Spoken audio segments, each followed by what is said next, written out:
Aliás, as operadoras, as grandes pelo menos, e quase todas são grandes, elas têm uma salinha dentro do próprio PROCON, não tem mais? Não. Mas tinha, não tinha? Tinha, mas elas não tinham uma salinha dentro do PROCON. É legal a tua pergunta, até para esclarecer as pessoas. Porque é curioso até, né? Eu também mais ou menos. Assim, a gente tem que pensar, assim, a defesa do consumidor, ela evoluiu, né? Ela evoluiu. Então, eu vou dizer para você, a minha opinião é de alguém que está 700 anos defendendo o consumidor. A gente vem de uma defesa do consumidor lá no início, né, quando o Código do Consumidor entrou em vigor, muito baseada no embate.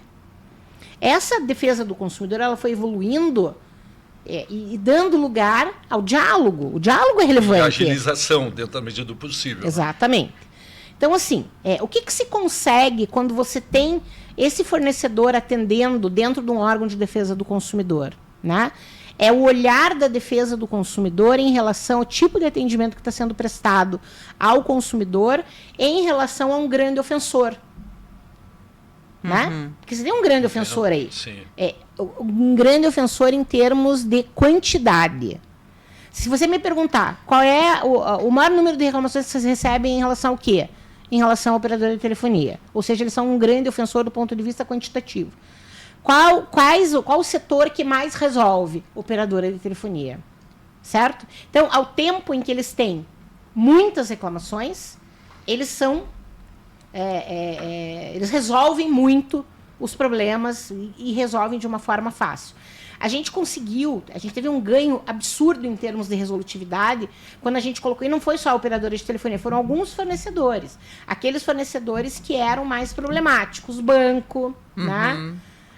Operadora de telefonia, varejo. Então, a gente colocou ali e começou a pontuar de uma forma muito rápida os problemas, identificar quais eram os pontos críticos e, assim, aumentou absurdamente o número o percentual de resolutividade, diminuiu o número de entrante, né?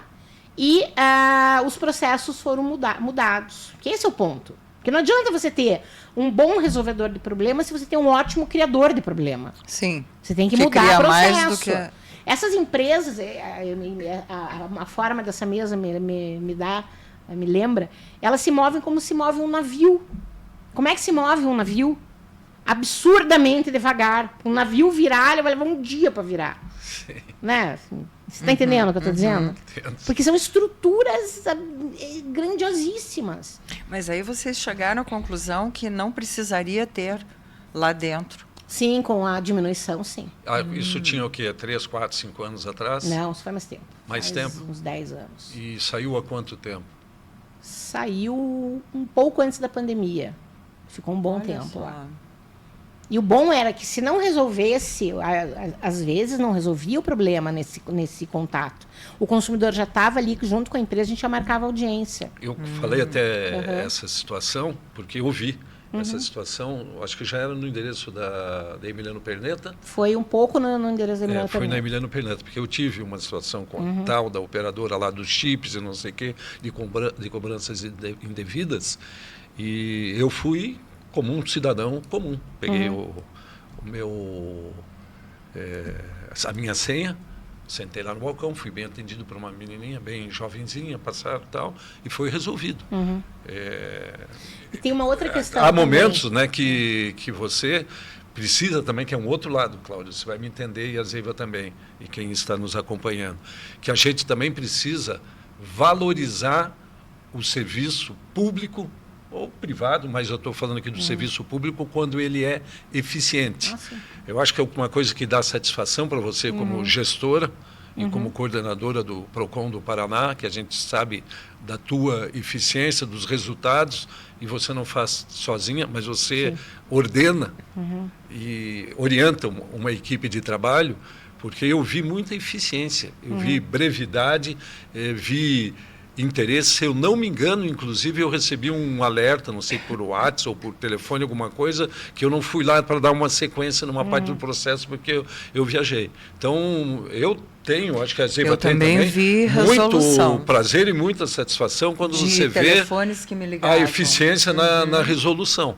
Então, é um testemunho que eu estou dando, mas assim, e eu também passei não por só isso. carinhosamente, gostar do teu serviço e testemunhar o serviço, mas como um consumidor que foi lá e saiu satisfeito e se sentiu amparado. Isso porque as pessoas vale, querem se sentir amparadas. Isso vale como dica justamente porque o brasileiro, e agora eu falo do brasileiro mesmo, porque a gente perde a fé na justiça, em um monte de coisa. Então, de repente as pessoas pensam assim, nem vou lá, não vai adiantar mesmo. Esse é um dos nossos grandes desafios. É o desafio de qualquer gestor. E não é só o gestor público, tá? Se você pegar determinados segmentos, eu sempre falo isso para as empresas, quando eles me procuram para conversar, se é uma empresa que eu sei que tem... Estou falando de percepção, tá? Como você percebe as coisas. Eu sempre comparo assim, ó, a relação entre um consumidor e o serviço público, entre o usuário e o serviço público, não é uma relação tal qual é um namoro. Como é que é o namoro? No namoro tudo é bom no começo, não é? É tudo 10-10. Tudo bonitinho. Tudo bonitinho. Aí o Paulo faz uma malcriação para a Zeiva, já diminui para 9. E apanha. Não faço. Não Mas hipoteticamente. Quietinho. Né? E aquilo vai diminuindo até Sim, chegar claro. no 0. A relação entre o administrado e o administrador, ou o usuário e o serviço público, é uma relação que começa do 0. Você sempre tem que estar, sabe, aumentando. Você sempre tem que estar... Veja, fomentando que você vai poder ajudar. Gente, sabe? Porque... Mas isso é do nosso povo, que acaba Mas não é confiando. do nosso povo porque ele é mal atendido nos Aí lugares. é que tá. Então, justamente hoje, a gente está curtindo muito você estar aqui para mostrar isso. Funciona.